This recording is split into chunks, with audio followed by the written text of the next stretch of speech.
The Valley of Fear, Part 1.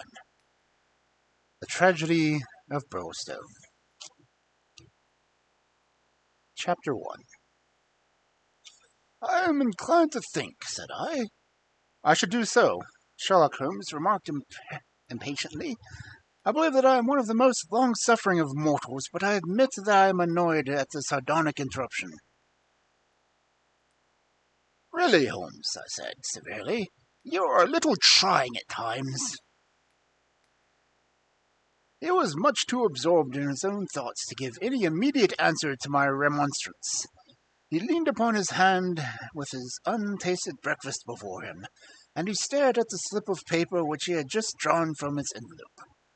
Then he took the envelope itself, held it up to the light, and very carefully studied both the exterior and the flap.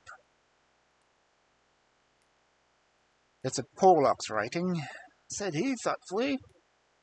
I can hardly doubt that it was Porlock's writing, though I've only seen it twice before. The Greek E, with a particular top flourish, is distinctive. But if it is from Porlock, then it must be something of the very first importance. He was speaking to himself, rather to me, but my vexation disappeared in the interest which the words awakened. "Who, then, is Porlock?" I asked. "Porlock, Watson. It's a nom de plume, a mere identification mark, but behind it lies a shifty and evasive personality. In a former letter he frankly informed me that the name was not his own, and defied me ever to trace him among the teeming millions of this great city. Porlock is important, not for himself, but for the great man with whom he is in touch. Picture to yourself the pilot fish with a shark, the jackal with a lion. Anything that is insignificant in companionship with what is formidable. Not only formidable, Watson, but sinister, in the highest degree of sinister. That is where he comes within my purview. You have heard me speak of Professor Moriarty?" "The famous scientific criminal, as famous among crooks as—" "My blushes, Watson," Holmes murmured, in an appreciating voice. "I was about to say, as he is unknown to the public." "A touch, a distinct touch," cried Holmes. "You are developing a certain unexpected vein of pawky humor, against which I must learn to guard myself. But in calling Moriarty a criminal, you are uttering libel in the eyes of the law. And there lies the glory and the wonder of it. The greatest schemer of all time, the organizer of every devilry, the controlling brain of the underworld. A brain which might have made or marred the destiny of nations. That's the man. But so aloof is he from general suspicion, so immune from criticism, so admirable in his management and self-efficient, that for those very few words that you have uttered, he could take you to court and emerge with your year's pension as a solatium for his wounded character. Is he not the celebrated author of The Dynamics of an Asteroid, a book which ascends to such rarefied heights of pure mathematics that it is said that there is no man in the scientific press capable of criticizing it? Is this a man to traduce? Foul-mouthed doctor and slandered professor. Such would be your respective roles. That's genius, Watson. But if I am spared by lesser men, our day will surely come." "May I be there to see it?" I exclaimed devoutly. "But you were speaking of this man Porlock." "Ah, yes. This so-called Porlock is a link in the chain of some little way from its great achievement. Porlock is not quite a sound link between ourselves. He is the only flaw in the chain so far as I have been able to test it." "But no chain is stronger than the weakest link." "Exactly, my dear Watson. Hence the importance of Porlock. Led on by some rudimentary aspirations towards right, and encouraged by the judicious stimulation of the occasional 10-pound note sent to him by devious methods, he has once or twice given me information which has been of value.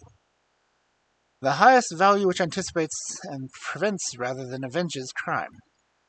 I cannot doubt that if we had a cipher, we should find that this communication is of the nature that I indicate.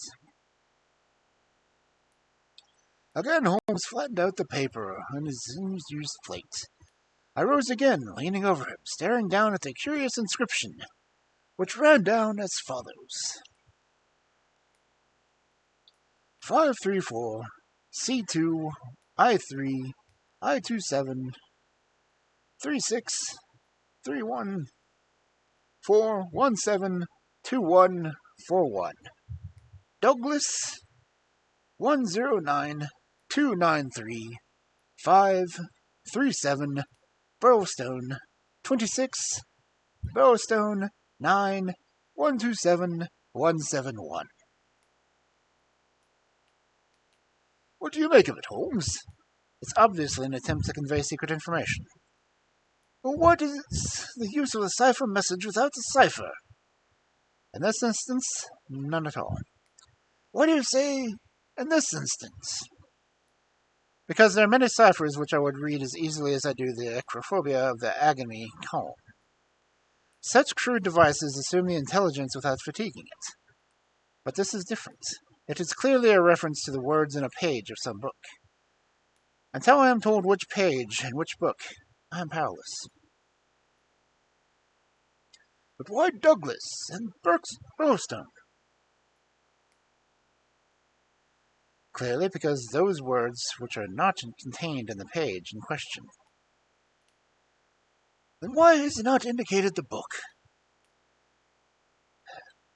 Your native shrewdness, my dear Watson, the innate cunning which is the delight of your friends, would surely prevent you from enclosing cipher and message in the same envelope.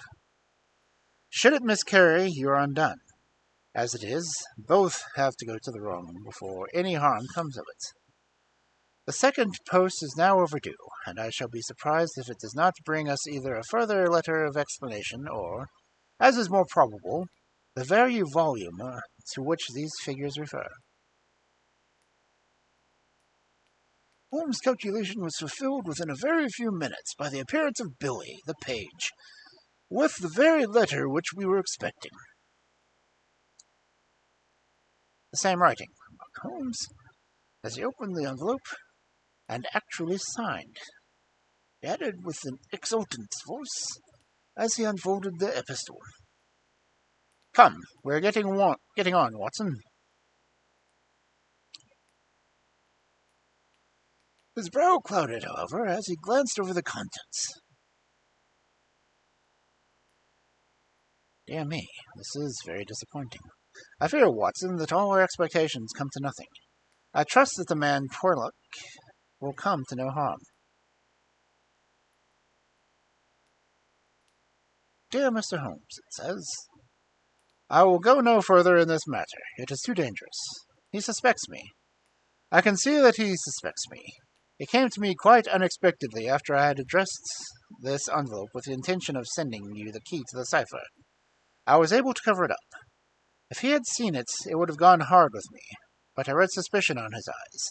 Please burn the cipher message, which now can be of no use to you. Fred Porlock. Holmes sat for a little time twisting his letter between his fingers and frowning, as he stared into the fire. After all, he said at last, there may be nothing in it. It may be only his guilty conscience. Knowing himself to be a traitor, he may have read the accusation in the other's eyes. The other being, I presume, Professor Moriarty. No less.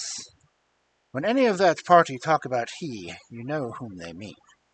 There is one predominant he for all of them. But what can he do? That's a large question. When you have one of the first brains in Europe against you, all the powers of darkness at his back, there are infinite possibilities. Anyhow, friend Porlock is evidently scared out of his senses. Kindly compare the writing in this note with that upon the envelope, which was done, as he tells us, before his ill-omened visits. The one is clear and firm. the other hardly legible. Why did he write it at all? Why did he simply not drop it? Because he feared I would make some inquiry after him in that case, and possibly bring trouble upon him. No doubt, I said. Of course, I picked up the original cypher letter and was bending my brows over it. It's pretty maddening to think that an important secret may lie here on this slip of paper, and that it is beyond human power to penetrate it. Sherlock Holmes had pushed away the untasted breakfast and lit the unsavory pipe which was the companion of his deepest meditation. I wonder, he said, leaning back and staring at the ceiling. Perhaps there are points which have escaped our Machiavellian intellect. Let us consider the problem in the light of pure reason. This man's reference is to a book. That is our point of departure. A somewhat vague one. Let us see, then, if we can narrow it down. As I focus my mind upon it, it seems rather less impenetrable. What indications have we as to this book? None? Well, it is surely not quite as bad as that. The cypher message begins with a large 534, does it not? We may take it as a working hypothesis that 534 is a particular page to which the cypher refers. So our book has already become a large book, which is surely something gained. What other indications have we as to the nature of this book? The next sign is C2. What do you make of that, Watson? Chapter the second, no doubt. Hardly that, Watson. You will, I am sure, agree with me that if the page is given, the number of the chapter is immaterial. Also, that if the page 534 only finds us in the second chapter, then the length of the first one must have been really tolerable. Column, I cried. Brilliant, Watson. You are scintillating this morning. If it is not column, then I am very much deceived. So now, you see, we begin with to visualize a large book, printed with double columns, each of which is of a considerable length, since one of the words is numbered in the document as the 293rd. We have reached the limits of what reason can supply. I fear that we have. Surely you do yourself an injustice. One more coruscation, my dear Watson, yet another brainwave. Had the volume been an unusual one, he would have sent it to me. Instead of that, he had intended, before his plans were nipped, to send me the clue to his envelope. He says so in his note. This would seem to indicate that the book is one which he thought I would have no difficulty finding for myself. He had it, and he imagined that I would have it too. In short, Watson, it is a very common book. What you say certainly seems plausible. So we have contracted our field of search to a large book printed in double columns and in common use. The Bible! I cried triumphantly. Good, Watson, good. But not, if I may say so, quite good enough. Even if I accepted the compliment for myself, I could not hardly name any volume which would be less likely to lie in the elbow of one of Moriarty's associates. Besides, the editions of the Holy Writ are so numerous that he could hardly suppose that two copies would have the same pagination. This is clearly a book which is standardized. He knows for certain that his page 534 will exactly agree with my page 534. But very few books would correspond with that. Exactly. Therein lies our salvation. Our search is narrowed to the standardized books which any one is supposed to process. Bradshaw! There are difficulties, Watson. The vocabulary of Bradshaw is nervous and terse, but limited. The selection of words would hardly lend itself to sending of a general message. We will eliminate Bradshaw. The dictionary is, I fear, inadmissible for the same reason. What then is left? The Almanac. Excellent, Watson. I'm very much mistaken if you have not touched the spot. An almanac. Let us consider the claims of Whitmer's Almanac. It is in common use, it is the requisite number of pages, it is in double columns. Though reserved in its earlier vocabulary, it becomes, if I remember right, quite garrulous towards the end. He picked up a volume from his desk. Here's page 534, column 2. A substantial block of print dealing, I perceive, with the trade and resources of British India. Jot down the words, Watson. Number 13 is Maratha, not, I fear, a very auspicious beginning. And number 127 is Government, which at least makes sense, though somewhat irrelevant to ourselves and Professor Moriarty. Now let us try again. What does the Maratha government do? Alas, the next word is pig's bristles. We're undone. My good Watson, it is finished. He had spoken just in vain, but the twitching of his bushy eyebrows bespoke his disappointment and irritation. I sat helpless and unhappy, staring into the fire. The long silence was broken by a sudden exclamation of Holmes, who dashed to a cupboard, from which he emerged with a yellow second-covered volume in his hand. We pay the price, Watson, for being up to date, he cried. We are before our time, and we suffer the usual penalties. Being the 7th of January, we have very poorly laid in the new almanac. It is more likely that Pollack wrote his message from the old one. No doubt he would have told us had his letter of explanation been written. Now let us see what is on page 534 has in store for us. Number 13 is there, which is much more promising. And number 127 there is. Holmes' eyes were gleaming with excitement, and his thin, nervous fingers twitching as he continued counting words. Danger! Ha! Capital! Put that down, Watson! There is danger, may come very soon, one. Then we have the name Douglas. Rich country, now at Birlstone. House, Birlstone, confidence is pressing. There, Watson, what do you think of pure reason and its fruits? If the greengrocer had such a thing as a laurel wreath, I should send Billy round for it. I was staring at the strange message when I had scrawled, and he deciphered it, upon a sheet of foolscap on my knee. What a queer, scrambling way of expressing his meaning, said I. On the contrary, he has done quite remarkably well, said Holmes. When you search a single column of words in which they express your meaning, you can hardly expect to get everything you want. You are bound to leave something to the intelligence of your correspondent.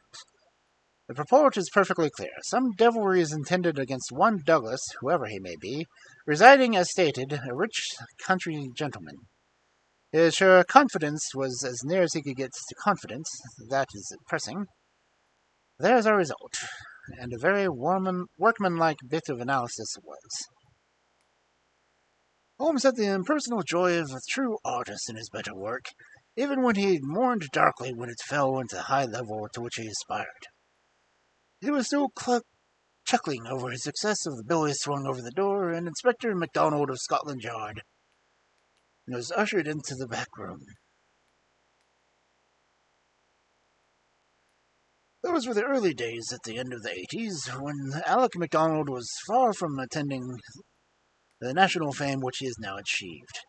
He was a young and trusted member of the detective force who had distinguished himself in several cases which had been entrusted to him. His tall, bony figure gave the promise of exceptional physical strength, while his great cranium and deep-set, lustrous eyes spoke no less clearly the keen intelligence which twinkled from behind his bushy eyebrows. He was a silent, precise man, with a dour nature and a hard Aberdonian accent. Twice already in his career had Holmes helped him attain success, and his own sole reward for being the intellectual joy of the problem. For the reason of the affection of the respect of the Scotchman, for his amateur college were profound, and he showed them by the frankness in which he consulted Holmes in every difficulty. Mediocrity knows nothing higher than itself. But talent instantly recognizes genius, and MacDonald had enough talent for his profession to enable him to perceive that there was no humiliation in seeking the assistance of one who already stood alone in Europe, both in his gifts and in his experience.